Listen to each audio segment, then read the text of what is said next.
Parce qu'en retour, on veut être en lumière. Parce qu'en retour, on attend des acclamations. Autrement dit, intérêt personnel. Alléluia. Et l'obéissance partielle conduit à la rébellion. Parce que quelqu'un qui manifeste de l'obéissance partielle, lorsqu'il ne gagne pas son intérêt là-dedans, il devient rebelle. Donc il faut faire très attention. L'obéissance dont Dieu est en train de parler ici, c'est l'obéissance parfaite. On va essayer d'accélérer les choses. Alléluia. La deuxième chose, le deuxième principe qui amène la manifestation puissante de Dieu dans ta vie, c'est la fidélité. Dis avec moi la fidélité. La fidélité. C'est quoi la fidélité ici? La fidélité ici. La fidélité est considérée comme étant une constante dans la démarche qu'on a avec Dieu. Je m'explique.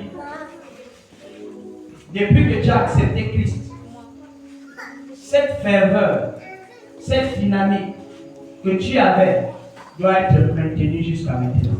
Amen. Elle ne doit pas chuter. Elle ne doit pas être en dents de scie. Elle ne doit pas descendre. Donc quand Dieu a amené Israël dans le désert, Dieu voulait voir, il voulait tester leur fidélité. Parce que quand ils étaient en Égypte, ils ont dit oui, Seigneur, nous allons te servir. Là où Moïse allait dire quoi, Pharaon? Il a dit non, le peuple avec moi, libère-nous pour qu'on aille adorer notre Dieu là où Dieu nous appelle. Ce qui veut dire que tout le monde avait pris la résolution de faire quoi? D'adorer Dieu. Oui, nous allons adorer Dieu. Oui, je ne peux pas me séparer de toi, Jésus. Je ne peux pas t'abandonner. Je ne peux pas jeter. Je ne peux pas ceci. Je ne peux pas cela. Oh Jésus, je t'accepte comme Seigneur et Sauveur personnel dans ma vie. Il n'y a que toi dans ma vie, Seigneur. Ok. Ça, c'était en Égypte. Après, maintenant, Dieu vient tester cette fidélité dans le désert, où il va provoquer une situation qui va mettre ta fidélité à lui l'épreuve. Amen. Est-ce que par rapport à ce que tu vas traverser, tu vas maintenir ton rythme de prière, tu vas maintenir ton rythme de méditation, tu vas maintenir ton rythme de servitude, tu vas maintenir ta marche avec Dieu, ou bien tu vas chuter, ou bien tu vas abandonner Dieu, ou bien tu vas prendre une pause. Alléluia. Amen. Non, je prends d'abord la pause. Après, je reviens. J'ai tellement travaillé avec le Seigneur, il faut que je me repose. C'est pourquoi il est difficile pour moi d'aller en vacances. Bon, j'ai des collègues, je ne sais pas. Je ne leur juge pas. Peut-être qu'ils ont reçu cette révélation. J'ai des collègues, en fin d'année, j'entends qu'il a pris les vacances. Amen. Amen. Ça, c'est... Alléluia. Amen. Voilà, j'ai pris les vacances, je suis là en congé. Tu vois moi. Et puis j'appelle, oh pasteur, mais à l'église là-bas, je voulais te rencontrer. Non, je suis en congé, papa, je suis en congé. Je vois les anciens. Sont ceux qui gèrent l'église dans mon absence. Alléluia. Amen. Donc la fidélité, c'est la constance. Dis avec moi, je vais garder ma vie spirituelle à hauteur désormais.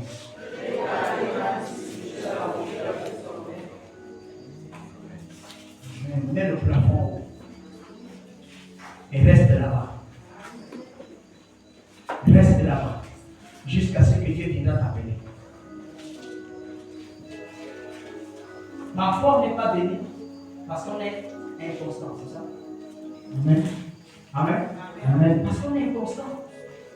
Tantôt on a la foi de le servir. Tantôt, c'est comme si Jésus n'était jamais passé pour qu'on ait cette foule-là. Quand on avait accepté Christ, on avait envie de parler de Jésus à tout le monde. On voulait montrer. Il y avait même d'autres quand ils avaient accepté Christ. Oh, le Petit Testament là. Quand il part à l'église, il a ça. Les autres, l'autre testament, l'autre du second là, noir, il a ça.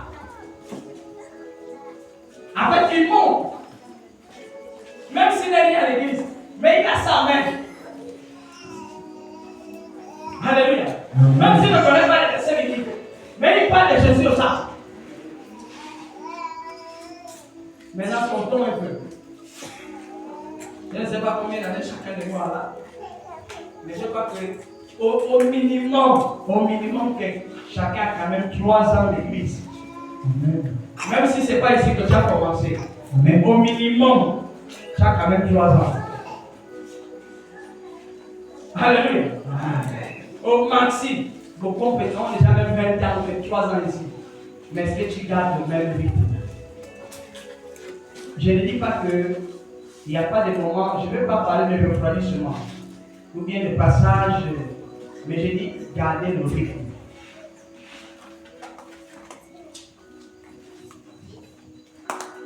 Je te pose une question. À cette époque où tu avais la constance avec le Seigneur, est-ce qu'il y a des choses qui se passaient dans ta vie?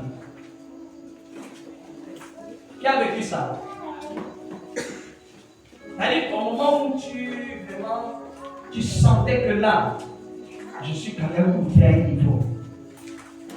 Et puis, au bout de 1, 2, 3, 4, 5 ans, tu es toujours resté là. Il y a des choses qui ont changé autour de toi. Qui a vécu ça? C'est là-bas que Dieu t'attend. Et si tu ne vis plus cela aujourd'hui, ça veut dire que la courbe est descendante.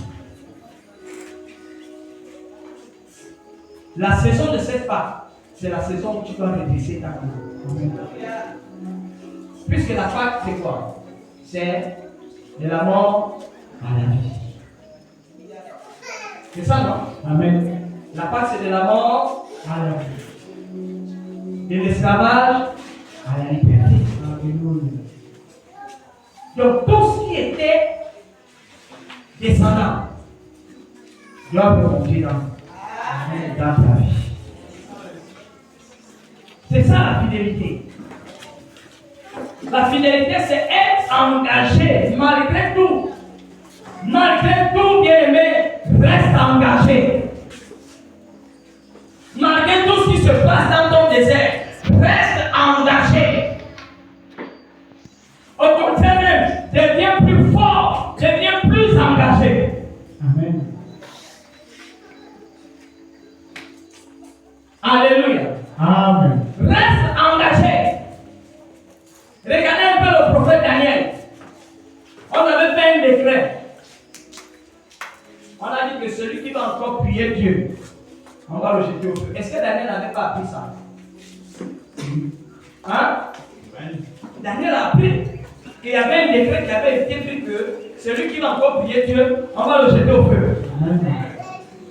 Mais qu'est-ce que Daniel a fait? Daniel est resté fidèle à son Dieu.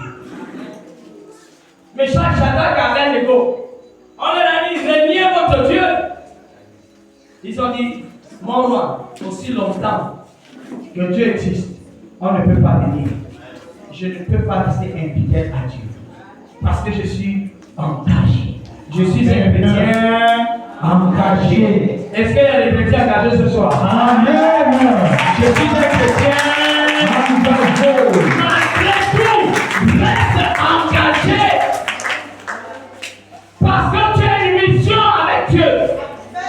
Parce que tu dois aller à Canaan. Le désert, c'est pas Canaan. La mer rouge, ce n'est pas Canaan. Jéricho, ce n'est pas Canaan. Canaan, c'est là où il y a le lait et le miel. Et comme l'objectif avec ta famille, c'est d'arriver là où il y a le lait et le miel. C'est ça la mission principale. Amen.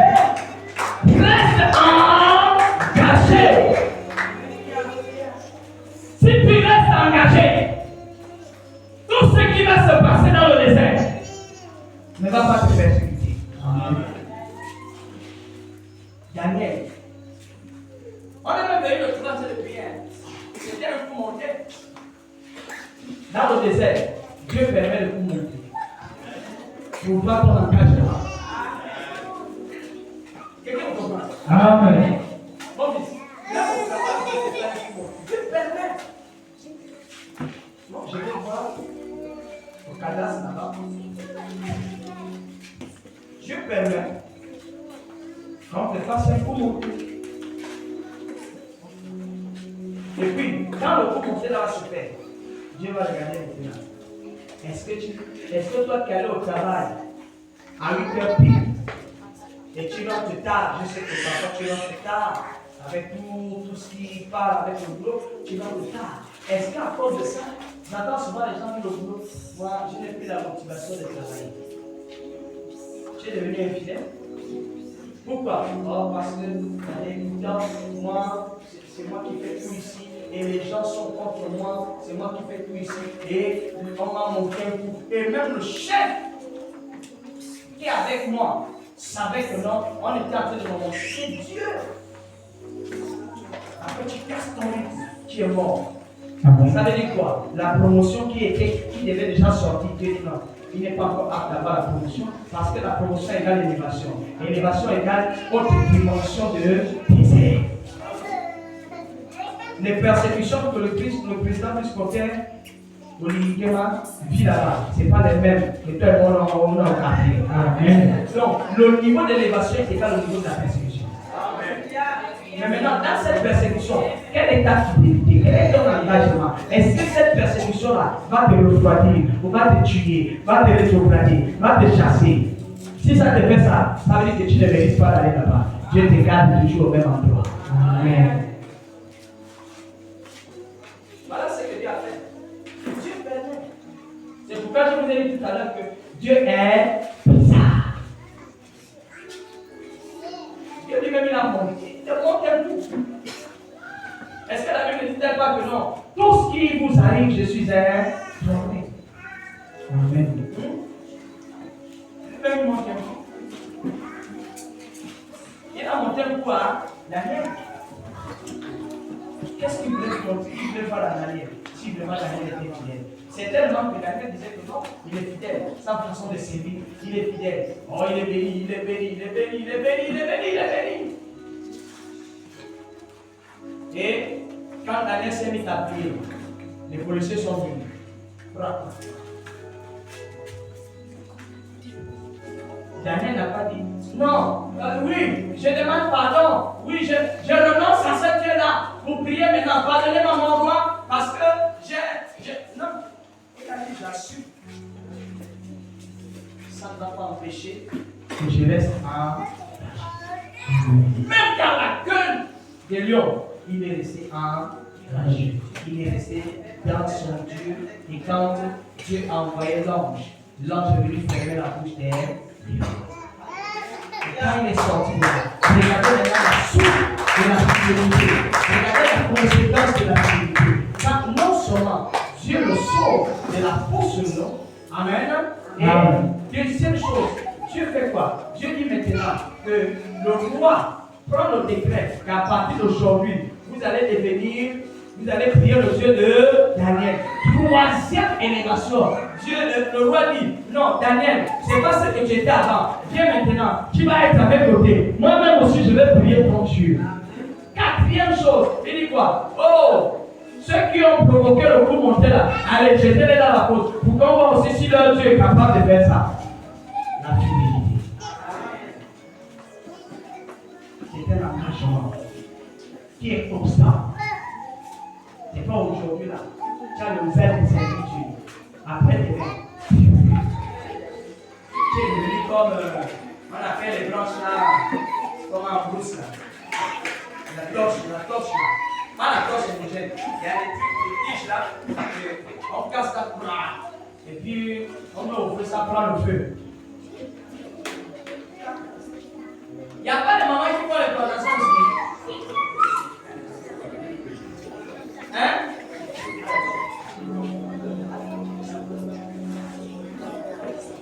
Vous connaissez la semence en France et à l'entrée. Vous ne connaissez pas ça en France. connais quand même. Tu connais quand même que toi je parle. Oui, c'est le truc là. Ça s'allume. Donc, aussi longtemps que ça s'allume, tu ne fais qu'écraser. Ça s'allume, tu écrases, ça s'allume. À un moment donné. C'est comme ça que beaucoup sont dans l'église. Ouais. Oh, je sens que non, là, j'ai trouvé quelqu'un avec qui on va cheminer ensemble là-bas. Allez, commençons pour lui. Marathon. Après, je commence.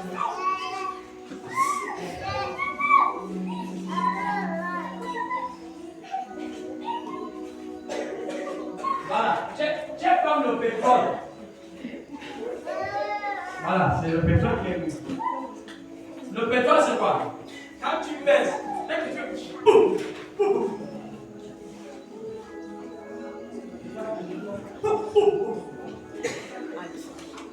il y a des gens qui ne fonctionnent qu'avec le pétrole.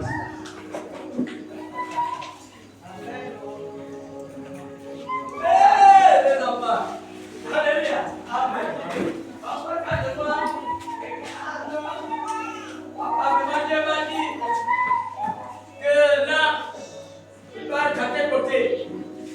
Les enfants, quelqu'un avait dit, papa m'a dit que quand là, partout où tu vas, je dois taper ton sac. Et c'est ça le problème.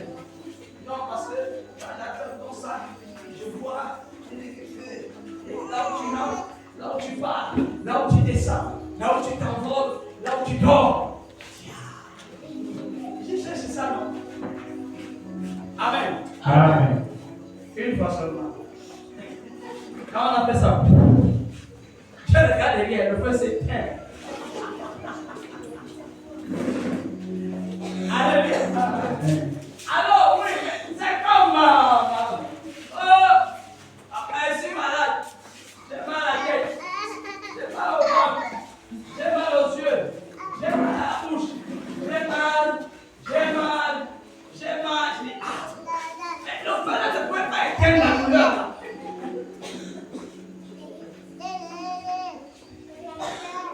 La fidélité, c'est la constance.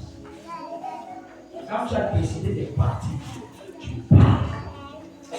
Quand tu as décidé de forcer, tu forces. Et tu restes dans la constance avec Dieu. Tu restes dans la constance. C'est pourquoi l'apôtre Paul dit quoi? Il dit, je cours comme un sportif à rattraper le but. Je ne vais pas m'arrêter tant que je n'ai pas rattrapé mon but. Je parle toujours ici. Amen. C'est quelqu'un qui est constant dans ce qu'il fait avec Dieu. Il est même constant dans ses sentiments vis-à-vis de Dieu. Il est constant dans ses sentiments vis-à-vis de Dieu. Il est constant dans ses sentiments vis-à-vis de son frère. Amen. Les sentiments que tu as avec ton frère doivent être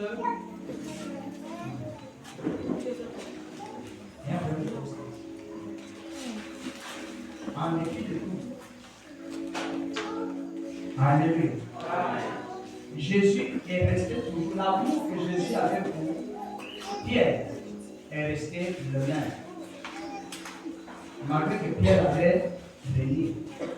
Je suis sûr aussi que si Judas était revenu, il aurait dit Jésus, et moi je regrette pour les gestes que j'ai fait. Et je suis venu t'embrasser, je t'ai ramené. Je suis sûr que tu as raison. L'amour que Christ a pour nous reste le même. C'est l'amour.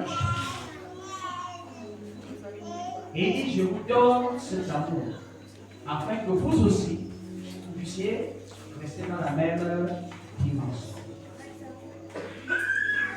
Ne change pas ton amour pour l'œuvre de Dieu. Ne change pas ton amour pour le service de Dieu. Quelqu'un toujours là. Sois ferme, comme Job l'a été. Job a été ferme. C'est ça la constante. Lisez rapidement Apocalypse 2, verset 10. On a fait terminer. sur la fidélité. Lis. Apocalypse 2, verset 10. Apocalypse 2, verset 10. Oui. Ne crains pas ce que tu vas souffrir. Est-ce que tu comprends? Écoute bien ce passage. Ne crains pas de ce que tu vas souffrir, parce que dans le désert, il y a la souffrance. Amen. Oui. Voici, le diable jettera quelqu'un de vous en prison. Dans le désert, on va te jeter en prison. Oui. Afin que vous soyez éprouvés. Afin que quoi? Vous soyez. L'objectif, c'est l'épreuve. L'objectif, c'est que Dieu veut voir si tu es fidèle. Amen. Si malgré tout ça, là, tu es resté Fidèle. Oui. Et vous aurez une tribulation de 10 jours. Il y aura même les tribulations. Il dit quoi? Les 10 jours, ça veut dire que ça ne va pas mettre du temps. Amen. Ce que tu traverses, ça ne me prend pas du temps. C'est juste un temps pour que Dieu observe si vraiment tu es fidèle et si tu mérites sa confiance pour te faire entrer dans. Amen. Oui. Sois fidèle jusqu'à la mort. Répète ça. Sois fidèle jusqu'à la mort. Dis avec moi, Éternel des armées. Éternel des armées. Ce soir, donne-moi la force. Donne-moi la force D'être fidèle. d'être fidèle Jusqu'à ma mort. jusqu'à ma mort. Il dit, sois fidèle jusqu'à la Mort. mort. C'est-à-dire que ta fidélité ne peut s'arrêter qu'à la mort. C'est la mort qui peut arrêter ta fidélité. Mais tant que tu es vivant, aussi longtemps que tu es vivant et que tu t'appelles serviteur de Dieu, servante de Dieu, reste fidèle. Jusqu'à la Mort. c'est la mort qui peut arrêter ça. Donc la blessure ne peut pas arrêter ça. Le bras coupé ne peut pas arrêter ça. Le pied coupé ne peut pas arrêter ça. Hein? C'est seulement la mort qui vient dire stop à la fidélité. Mais tant que tu es là, il m'a dit Job, il était rempli d'ulcère. Je ne sais pas si quelqu'un a déjà vu l'ulcère ici. Amen. Hein? Tu as vu l'ulcère? Amen. On voit l'os. Quand quelqu'un a l'ulcère, c'est pas bon à voir. On dit qu'il avait déjà l'ulcère. Mais jusqu'à ce qu'il avait l'ulcère, les chiens léchaient sa plaie. Les aspects sortaient de là. Il n'arrivait plus à bouger. Il n'arrivait plus à marcher. Mais le gars a dit, moi, le degré d'engagement que j'ai avec lui ne va pas me laisser. Amen. Il soit fidèle jusqu'à là. Mort. Et Je te donnerai la couronne de vie. je te donnerai la couronne. Je te donnerai la couronne. Je te donnerai la couronne. Regarde le symbole, regarde le triomphe de la fidélité. Amen. Le triomphe de la fidélité, c'est quoi? C'est la couronne. C'est pourquoi cette femme-là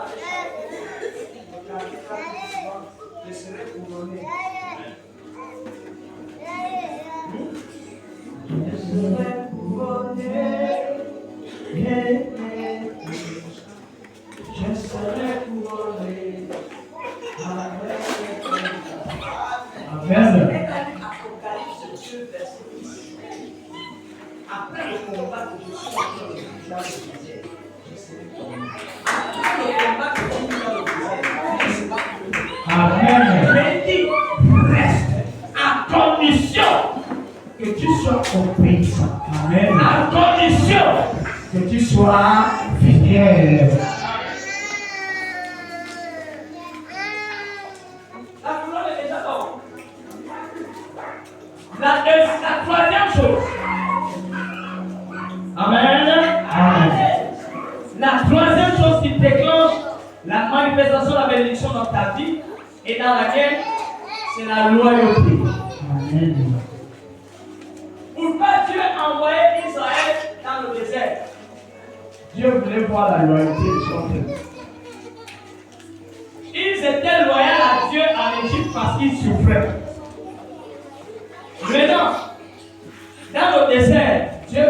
voici vraiment la loyauté qu'ils l'ont montré. Parce que regardez, vous avez vu que dans la première part, hein, la norme nous a pas dit qu'il y avait des gens impurs.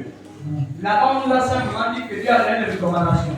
Donc tout le monde avait dit que c'était loyaux.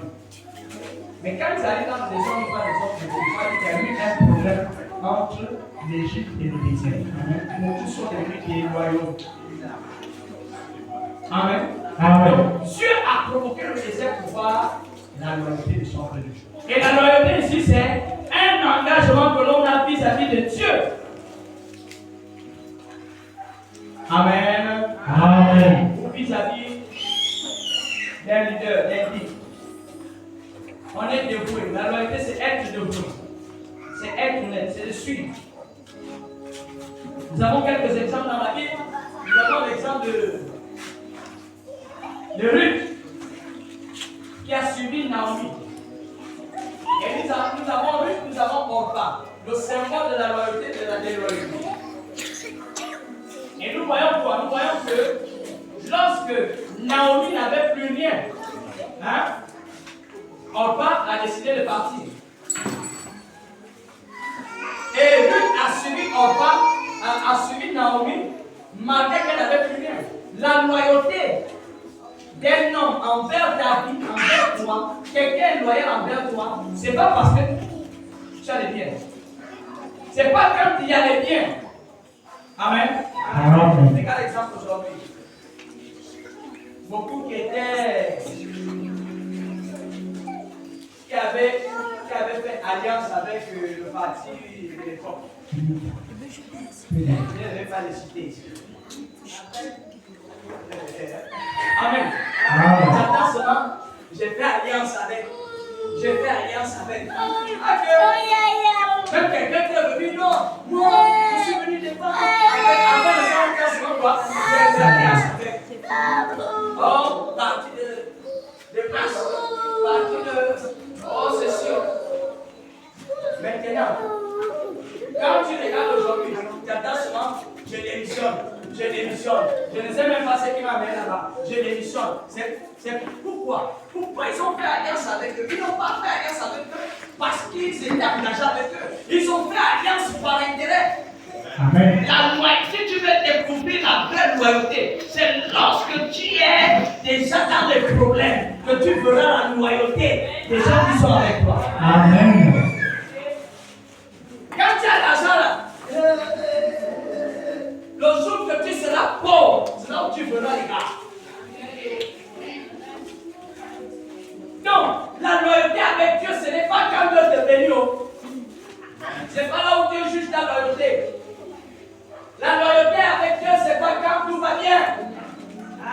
C'est quand les problèmes arrivent. C'est là où Dieu regarde la loyauté. Dès que Naomi avait perdu son mari, elle a perdu ses deux fils, elle n'avait plus d'argent, elle était déjà pauvre. On va dire, ouf, je préfère retourner chez moi. Naomi a dit, hé maman, j'ai pris un engagement de te suivre. Je marche, là où tu vas mourir, c'est là où on va aussi m'enterrer. Amen. C'est ce que j'avais fait. Alléluia. Amen. Oh non, il faut quitter l'homme là, il faut quitter l'homme là, il faut quitter l'homme là, nous laisser au laisser. J'ai pris l'engagement de suivre cet homme. Parce que je sais ce que Dieu va faire. Là où Dieu t'amène cet homme. Jésus est le modèle même de la loyauté de son Père. Amen. Alléluia. Amen. Les gens ont voulu, le diable l'a amené dans le désert. Il dit voici, je te donne ça, je te donne ça, je te donne ça. Il dit mon frère, peu importe tout ce que tu peux me donner, je ne peux pas me séparer de mon Père. Tu vas subir des secousses. Moi j'en ai subi. Alléluia. Amen. Avec mon père spirituel, qu'est-ce qu'on m'était pas? Oh, tu commences à faire qu'il soulève le sac de l'homme. Oh, non, tu es venu ici pour soulever le sac. Oh, tu n'as même pas. Oh, ceci. Oh, regarde même le pantalon que tu as. La selle de la pantalon coule même sur ton pantalon. Lui, son pantalon est propre. Tu fais même quoi là-bas? Oh, mais tu ne sais pas que tu as déjà aussi l'onction. Tu peux déjà. Je dis te laisser au. Tout ce que vous avez dit là, ne devait jamais partir. Je vais rester avec cet homme. Parce que Dieu m'a dit quelque chose que vous ne connaissez pas. C'est comme le prophète Élisée. Quand il marchait avec Élie, la Bible dit que les fils de prophètes ont dit à Élisée, ton père va mourir. Alléluia. Élisée a dit, je m'en fous, même si vous dites ça, ça ne va pas m'empêcher de rester à côté de mon père. Parce qu'il y a un manteau qui va descendre sur moi. Amen. Peu importe ce qu'on va dire de toi, peu importe ce qu'on va dire de ton père, peu importe ce qu'il est, peu importe ce qu'il est, la loyauté te pousse à rester malgré tout ce qu'on dit. Peu importe ce qu'on va dire de ton Dieu, la loyauté te pousse à rester accroché à ce Dieu. Il est rare aujourd'hui de trouver des hommes et des femmes loyaux. Alléluia. Amen. Regardez David. Regardez l'exemple de David. David avait été choisi par Dieu pour remplacer qui? Saül. Parce que Dieu avait déjà vomi Saül à cause de la désobéissance. Jonathan, fils de Saül. Faisons attention, Jonathan qui sont tous de nous. Amen. Jonathan, fils de Saül, a dit à David, David, va tuer Saül, mais Saül va te tuer, tue-le. C'est maintenant toi qui es roi. Écoutez la réponse de David. Il dit, Saül est le serviteur de Dieu.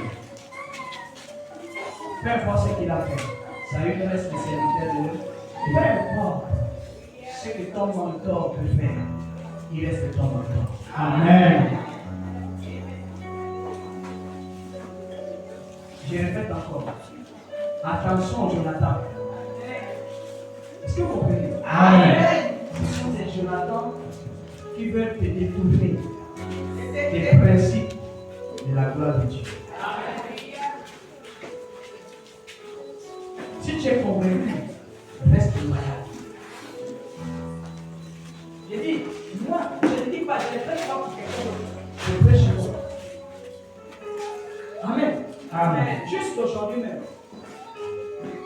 dès que le défunt est parti, je suis resté avec le fond de Seigneur. Juste aujourd'hui, il y a un qui vient me voir. Il dit, non, j'attends quand les couilles déjà sur vous. J'entends le monsieur. Aussi. C'est maintenant pour toi. Je dis, mon frère, reste tranquille, reste loin de moi. Amen. Amen. C'est ça, non? Oh, ton père, il est dans l'église, des gens, des hommes de Dieu qui sont là à la présence, qui ont mangé, qui ont fait ceci. Je dis, ça la salue les gars avec Dieu. Mais ça, je ne fais pas partie de là parce que tu m'as dit ça. Amen.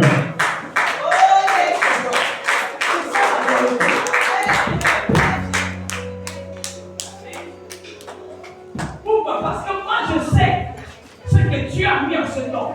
Maintenant, c'est que la vie de ce temps ne me regarde pas. Ça ne me regarde traiter ça avec Dieu. Amen. C'est ce que David a dit à Jonathan. Dit, oh, Jonathan, moi, j'attends mon heure. Je ne vais pas tuer ça. Mais, est-ce que David n'avait pas les raisons de tuer Saül? Oui.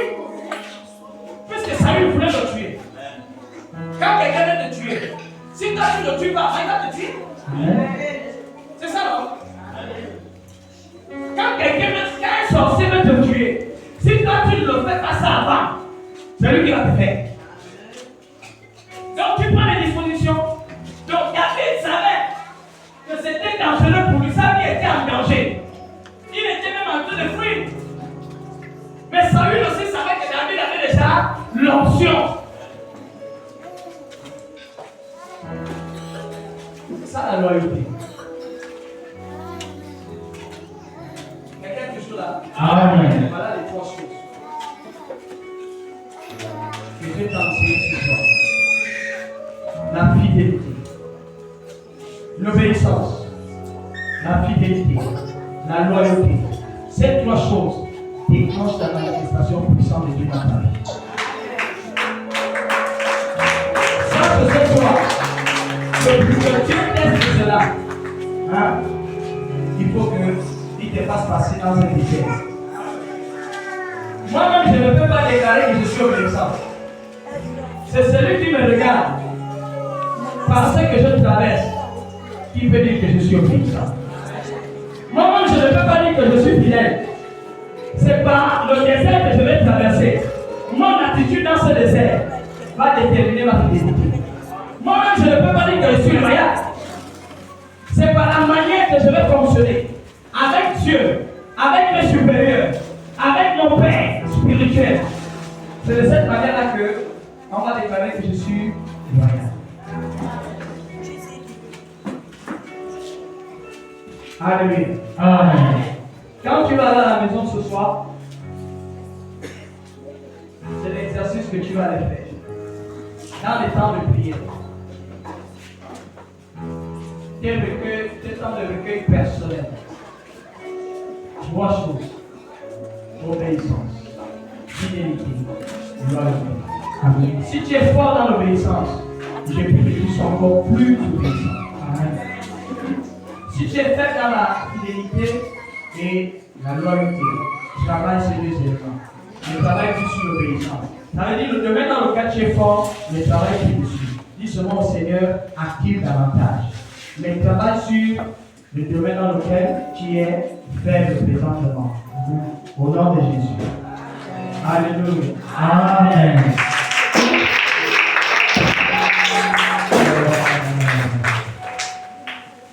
Alléluia. Ok, rapidement, je vais faire des consignes sur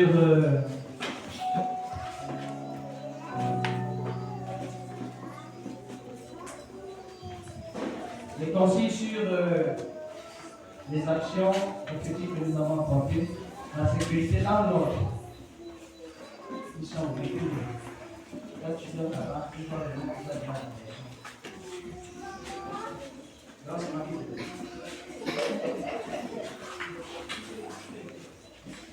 Regarde ma main. Là, c'est ma vie.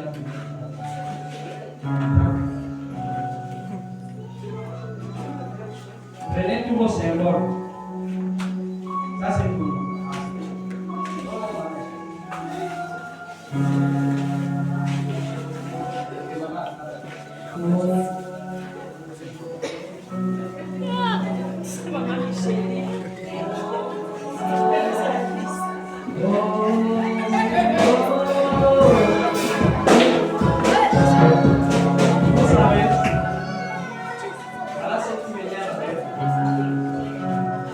Là, vous sortez, vous êtes